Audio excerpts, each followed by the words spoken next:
কক্সবাজারের রামু উপজেলার চাকমারকুল ফারিকুল বণিকপাড়া শাখায় ধর্মীয় ভাবগাম্ভীর্য ও উৎসবমুখর পরিবেশে পালিত হয়েছে শ্রী শ্রী ঠাকুর অনুকূল চন্দ্রের ১৩৮তম শুভ আবির্ভাব স্মরণ ও শুভ জন্ম মহোৎসব।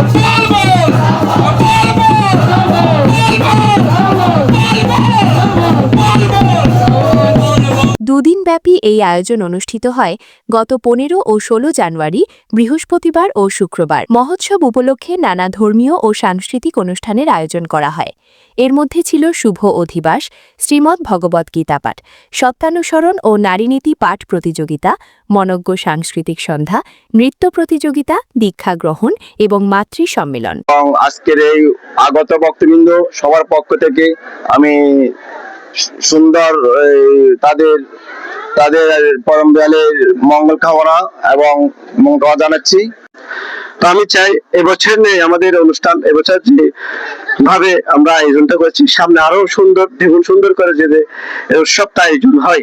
এছাড়াও আয়োজন করা হয় বর্ণাঢ্য শোভাযাত্রা, মহতী ধর্মসভা এবং শ্রী শ্রী ঠাকুর অনুকূল চন্দ্রের দর্শনীয় বাউল সঙ্গীতানুষ্ঠান। অনুষ্ঠানে জাতীয় পতাকা উত্তোলন, মহাপ্রসাদ বিতরণ এবং বিভিন্ন প্রতিযোগিতায় বিজয়ীদের মাঝে পুরস্কার বিতরণ করা হয়। চরিত্রটার মধ্যে যদি আমরা ঠাকুরকে রাখতে পারি, হয়তো আমাদের প্রজন্ম যারা আসবে এভাবে উৎসবগুলো চালিয়ে নিয়ে যেতে পারবে। পাশাপাশি দেশে এবং দেশের বাইরে যারা আমাদের এই লাইভ নিউজ ভিডিও দেখবেন, তাদের প্রতি প্রত্যেকের শ্রী ঠাকুরের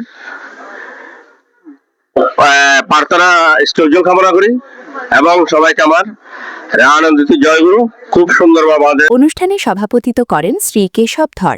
উপস্থিত ছিলেন ১৩৮তম শুভ আজেহাব উৎসব উদযাপন পরিষদের সাধারণ সম্পাদক শ্রী রাজীব ধর, অর্থ সম্পাদক প্রান্ত ধর, সহসভাপতি রুবেল ধর, সহ সাধারণ সম্পাদক তপু শর্মা, সহ অর্থ সম্পাদক তরুণ ধর সহ সৎসঙ্গের ঋত্বিকবৃন্দ ও বিপুল সংখ্যক ভক্ত অনুসারী। এই ভূমিতে উপস্থিত ছিলেন। তার প্রমাণ হচ্ছে আজকে আমাদের একজন ব্যক্তি দীক্ষিত হয়ে আমি পরম দয়ালের চিত্রণে শত কোটি প্রণাম জানাই। আমি হাজারো প্রণাম পেয়েছি। পরম দয়ালের যারা পরম দয়ালের এই যে সমালোচনা হয়, তারা পরে গেল আবার ঠাকুরের দীক্ষিত হয়।